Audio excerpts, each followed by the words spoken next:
This program was first broadcast on Canterbury's community access radio station Plains FM 96.9 and was made with the assistance of New Zealand On Air.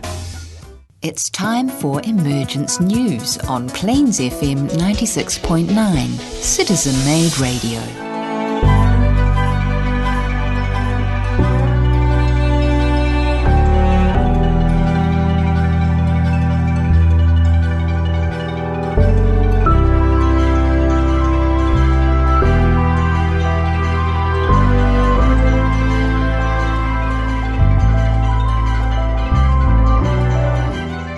Hello listeners and welcome to Emergence News. Today's program is called Good News on Planet Earth 2020. What is Emergence News? Well, it's a program whose intent is to bring you news of the emergence of the world teacher for this age. And I'm going to give you the official blurb. Many now expect the return of their awaited teacher. Whether they call him the Christ, the Messiah, the fifth Buddha, Krishna or the Imam Mahdi, millions now know that the one who fulfills these expectations, Maitreya, the World Teacher, is already living amongst us and is gradually emerging into full public recognition. He is known as the teacher for all humanity, those of spiritual traditions and those who follow no particular faith. However, he does not come as a religious teacher, but as an educator in the broadest sense. And he hasn't come alone. He's come with a group of wise masters of wisdom who have long worked from behind the scenes as the inspirers, teachers and guides of humanity.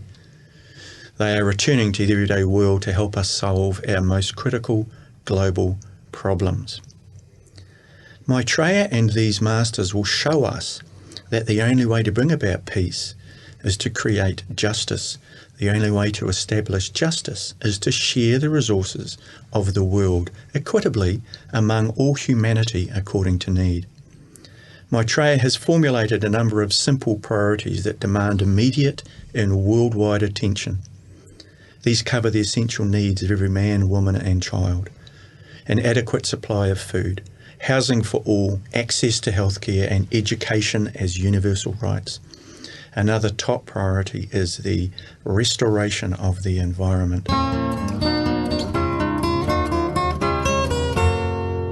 Now with me in the studio today are Shafia. Hello. And Peter. Hi there, John. Give us a quick snap about what you're going to talk about, Shafia. So I'm going to talk a little bit about social media. Yes. And also... Dirty social media or good social media? Well, hopefully this is an example of good social media. Good. And also one of our amazing groups that are formed in New Zealand, Action Station. Cool. Peter, what have you got? Great. I've had a look at worldwide optimism. In this most difficult year. It is going to be, we have to do a wee bit of searching, but yes. There's optimism out there. Well, it is called Good News on Planet Earth 2020. Now, the good news is Maitreya will inspire us to create a new civilization based on sharing and justice, freedom and peace, so that all may have the basic necessities of life in a world free from want and war. He and the masters are here to show us the way forward. But they can only guide. We ourselves have to act to save the world. Now, here at Emergence News, we have often talked about bad news on old planet Earth. And honestly, there's plenty of it around. I do not intend to minimise the seriousness of the challenges facing all humanity, for they are real and urgent. What we have decided, though, is to have a look at some of the good news on our planet. And I have a message from Maitreya that gives us some clues as to what's happening. Now, this message came through Benjamin Creme, 2016, March 31st, 2016, and it starts with, "These days are difficult for many. Even the best and closest feel the pains of doubt and reservation." Maitreya goes on to say, "Remember that we are at the beginning and the end of a civilization, an epic period in the history of the world, and understand thereby that men feel the pain of change. For some it is a release into freedom, for others it is a loss of surety and calm. But, my brothers, pain will be short-lived, and already many know this to be so. There is aid in abundance to help you through these difficult times. Accept eagerly this age and recognise the signs of the new. The message goes on, but what it has reminded me of is the esoteric concept that crisis precedes great change. So what I'm going to do now is we'll take a little break and I'll come back to Shafia and we'll keep this program rolling.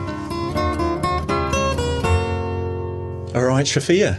Okay. Take us away. So I was going to read a little bit of a message from the Master, but you've more or less summed up what he said with Maitreya. But what he does say in this message, he says, into this cauldron of chaos has come the Christ, and recognised or not, his hand can be seen behind the outer turmoil, guiding and cementing the forces of good and ensuring their final triumph. So I think the problem for most people is that the chaos and consequent insecurity is what seems uppermost and dominant. And the media tend to feed the frenzy of fear. And as we stand and watch the dismantling of the systems that we know and understand, it's not surprising we feel fearful for the future. How much, you ask, is the Christ cementing the forces for good when everything appears to be collapsing around us? So Maitreya said that he will come like a thief in the night, and so it behoves us to seek out those changes that go unnoticed and mainly unreported. To be sure, he is stimulating the big consequential events sweeping the globe, the Black Lives Matter, the Me Too movement. His sword of cleavage is stimulating large protests against corrupt governments and injustices, and that's really happening worldwide at the moment, isn't it? That is so important. We need to be aware that people are clamouring for change. They are, yes. But he also works supporting the small but significant responses to his energy of love that arise in individuals and groups. So I thought I'd look at one of the most topical trends at the moment, and that is the hate speech being perpetrated by individuals or groups on social media. Verbal attack and abuse are trending, but it seems not accepted by more and more people. We've just had another outbreak of COVID-19 here, and we've seen a lot of online abuse towards a Pacifica family that has contacted the virus. And the online abuse has been met with some really robust pushback and support for the family involved, and which is really heartening to see, I think. Just recently, Facebook entrepreneur Mark Zuckerberg was recently summoned in front of Congress to explain what his company was doing about hate speech. And he has been forced to being committed to doing more. And there's also now calls for any perpetrators to be traced and prosecuted. So, I think people are beginning to say, actually, this is not on. But I wanted to share a little example with you because I thought this was really quite sort of, creative. I recently heard of one woman who was so fed up with online bullying, she created a Facebook group for women over 30. And her guidelines were really clear. The intention was to build a safe space for women to share freely without being worried that they would be attacked for any of the views that they put forward. And by creating an anti-bullying space which has zero tolerance for any comment that is not respectful, people had to agree that anyone who comments in an abusive way is immediately banned from the group. So she started it with the expectation that it would attract some 100 or so friends. There are now over 30,000 members globally. That's absolutely bizarre. And more joining daily. And the group has now been established for 4 years, and the founder shared that it's provided a lifeline for many women, especially during lockdown. Some in abusive relationships were able to, with the loving support and encouragement from this group of women who had committed to, being respectful and listening, that they have made choices that they probably would have found really difficult to do if they were on their own. So it's quite an interesting sort of way to go, isn't it? We could just all create our own bubbles, have this anti-bullying thing, and then just squeeze all the... Squeeze the bullies out. It's quite a novel way to do it, A troll-free zone. A troll-free zone, yes. Why not, All right, that is great news. Yeah, it is good news. And I wanted to talk a little bit as well about a local group here that has been very, very active and really feels like to me that they've been impressed by Maitreya's teachings. You know, you've obviously heard of Action Station, haven't you? Yeah, so I was reading a little bit more about them, how they've started and how their sort of whole way of being. So their mission statement is, as a movement, we're committed to certain core progressive values. We act to promote and protect human rights, economic fairness, a flourishing planet, and transparent and accountable democracy. We also honour the Treaty of Waitangi, which for any of our overseas listeners is the treaty that was made between the Crown and Māori and has not been very adhered to in the past. So they have made this commitment to honour it in a way that they is true. And so what they did was, at the very beginning, they created something called Te Ira Tangata, which is a people's agenda. And to develop this, they created kai and korero. So they got people around the country, inviting people to their homes, meeting in cafes and having a kai and korero and talking about all the things that were important to them. Yeah. And so they got an idea of what was really important. They then worked with the experts in each area that was covered and by the vision to develop a set of policy pathways. They talked to academics, advocates, policy experts and people who had lived experience of the issues. They sent all political parties a survey asking them to tell us how much they agreed with each of the 9 vision statements. These policy areas included housing, mental health, water, climate change, income tax fairness, justice, and abuse in state care. So one of the top things that came up was mental health. And we were just talking about how many people have committed suicide here. And it had been a huge priority for members of Action Station. And at this time, this was before the present government was in, they were frustrated by the national government's unwillingness to launch their own inquiry into the state of our public mental health system. And so they decided to launch their own. Now, I don't know whether you remember this, but I do. They launched the People's Mental Health Review with Kyle MacDonald and Mike King. Do you remember them going on television? I absolutely do, yes. Yeah, and they had an open call for stories of people experience in the public mental health system. And they were expecting maybe 50 or 100 stories, but they received over 500. And this campaign demonstrated the power of stories and of the courage shown by people to tell their own stories of suffering in the hope that things will be different for others in the future. Now, they took all these stories and what they gained to the present government. And when this coalition government was elected with Jacinda Ardern as PM, many of Action Station's recommendations were put on the Labour manifesto. And I think this government has spent more on mental health initiatives than any previous government. So it shows that when you have people willing to act and governments willing to listen, change is possible, isn't it? Yes. Yes. That's very good news. It is very good news, and it was good to hear, to sort of read a little bit more about it, because I've always supported them. They're a great setup. Yeah. Okay, that's fabulous. Now, Peter, get ready. We're coming back to you. Great. Shafia, thank you very much. I feel better for coming in today. Good. Peter, make me feel better. better. Okie doke. Well, I've entitled this one, Optimism in this most difficult of years. Really? This year? Yes. Difficult. Yes. We need to bring optimism to the fore at this time to counter the fear of death that the virus is engendering. We are able to see signs of a new time and a new way of thinking as we look to news from around the world. People are being mobilised by events to take a look at what they are doing. And the materialistic mode and the way of thinking of better ways, we're looking at better ways of living.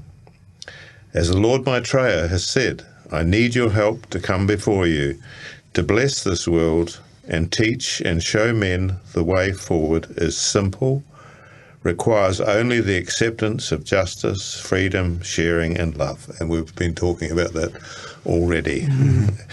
For nothing happens by itself. Man must act and implement his will. Felicity Elliott of Share International interviewed author Graham Maxton, who was Secretary General of the Club of Rome, 2014 to 2018. He claims that he is optimistic that the pandemic shows us we can make huge changes in very short notice, and we certainly have seen that, haven't we? Yes. Suddenly planes are not flying. Yeah. Suddenly no oil's being used. Wow. Yes, so stopping all flights, cutting our carbon footprint overnight. In his book, Climate Emergency, he looks how societies can change. He says the quantity of resources should never exceed that which can be replaced by nature. So, I mean, that's an interesting statement, because obviously minerals and whatnot can't really be replaced by nature in the same way that perhaps trees can, and that's living things. So we need to be thinking about, if we use up all the iron ore, for example, what are we going to do? What are we going to use to build cars or that sort of thing, The needs for future generations must be looked after. I was looking at a story at Share International of Rutger Bremen by Owen James. He's a Dutch historian, and his book, Humankind, A Hopeful History and the Optimistic Way of Expecting the Good in Others Rather than the Worst, we will be repaid 100-fold. Our secret superpower is our ability to cooperate, and that deep down people are pretty decent. He said to be courageous, be true to your nature, and offer your trust. Be good in broad daylight, and don't be ashamed of your generosity. It's time for a new realization and a new view of humankind. And he was actually an activist, folk hero, according to this article in Share International. And it's refreshing to come across a touch of idealism, and this gave him the courage at the last Davos World Economic Meeting Forum to stand up in front of the masses of corporate interests and berate them for not paying their taxes and ignoring the plight of both the planet and the destitute. Well, that is a brave stance, isn't it? I've seen an interview with him where he recounts that story. Is that right? Yes. He's a very powerful individual. Yes. Well, it's, I hadn't sort of heard of him before, to be quite honest, but I must say I was impressed with this story. And the Guardian newspaper discussion with Owen James, and he's been called...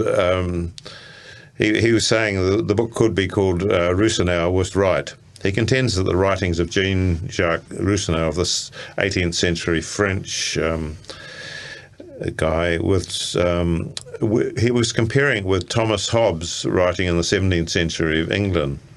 Broadly, Rousseau was the optimist.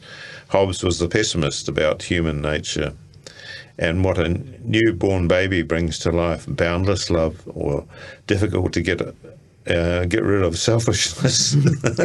I love that. Difficult to get rid of selfishness, because we're all guilty of that, and even with altruistic views and that sort of thing that we have. But we do have selfishness, in the background often, don't we? We sort of think, we're trying. Yeah. I'm sitting here hoping you'll hurry up so I can talk some more.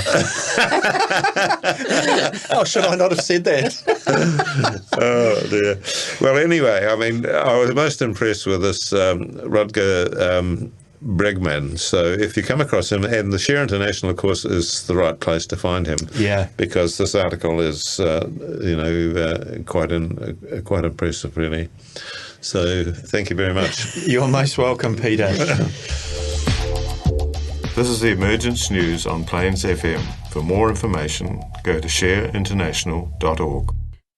All right, thanks, Peter. I also went to Share International, and I went to July-August 2020, and I was looking for the good news for Planet Earth 2020, and I found an article by Zoe Wheel, Why 2020 Could Turn Out to Be a Transformative Year.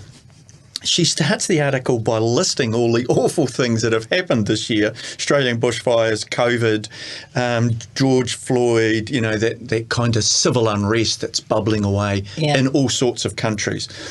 But then she says, and despite all of this, or rather because of it, the year could be a transformative year for us because... And she starts to list things. The changes are starting already. Hundreds of thousands of white people are embracing Black Lives Matter across the globe, speaking up in ways they never have before. And a new willingness to learn about white privilege and the impacts of persistent racism. She goes on to say the chant, defund the police, that when you dig into it, is actually quite logical. We need to look at how much money we're spending on law enforcement and where else it should go. And she lists a number of cities throughout the United States that are beginning to do that. She's also talked about education, because COVID has forced education to rethink how it delivers its knowledge. It's now looking at the knowledge and how it's delivered.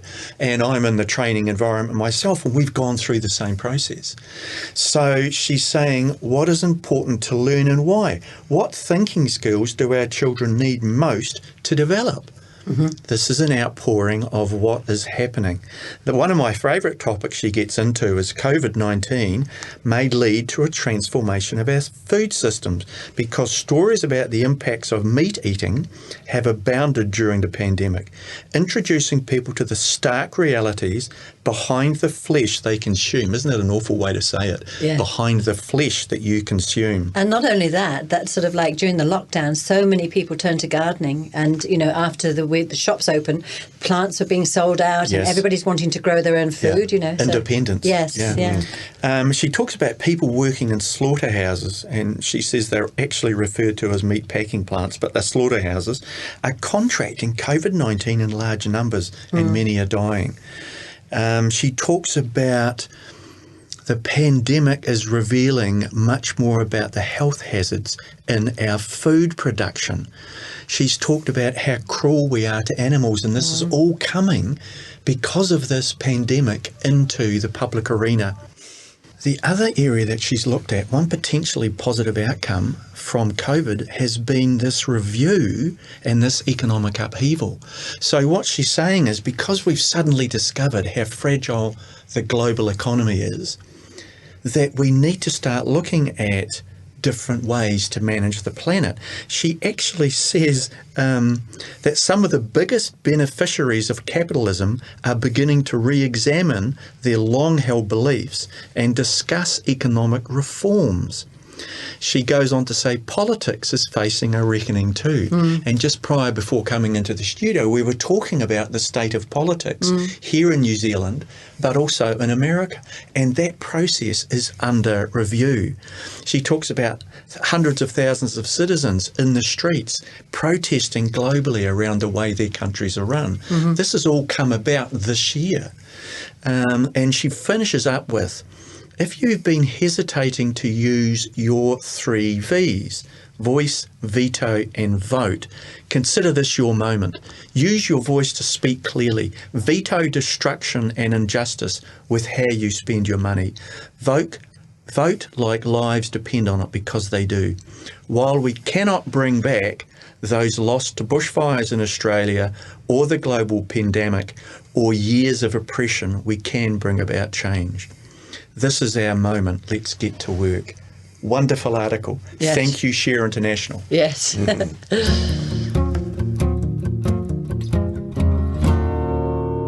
Okay, and just to wrap up the program, Peter, bring us home, big boy, with a message from the Master. Man's Essential Brotherhood by the Master through Benjamin Creme. For untold ages, man has wandered the earth for sustenance, gain, security and peace. As tribes and even nations, he has crisscrossed the planet over and over again, fighting with and intermarrying with a long succession of disparate people. The results of this endless wandering is the one humanity today. No matter the difference in colour, religion, tradition and language, all men are descendants of common ancestors and have evolved by the same means to their present state.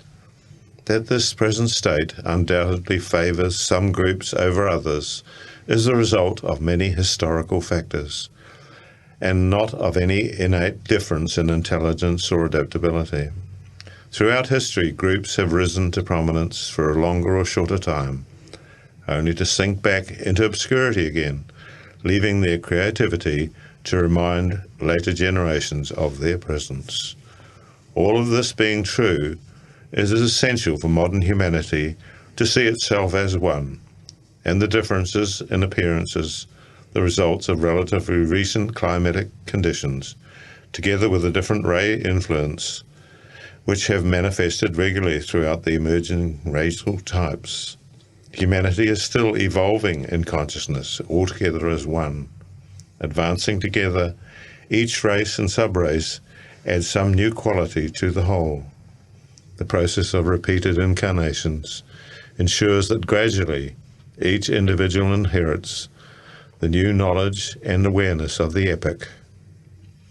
If men truly understood the complexity and beauty of this process, gone forever would be the dislike and the distrust, the racism of today. Men would realize that in truth they are brothers, journeying together on a seemingly endless voyage of self-discovery.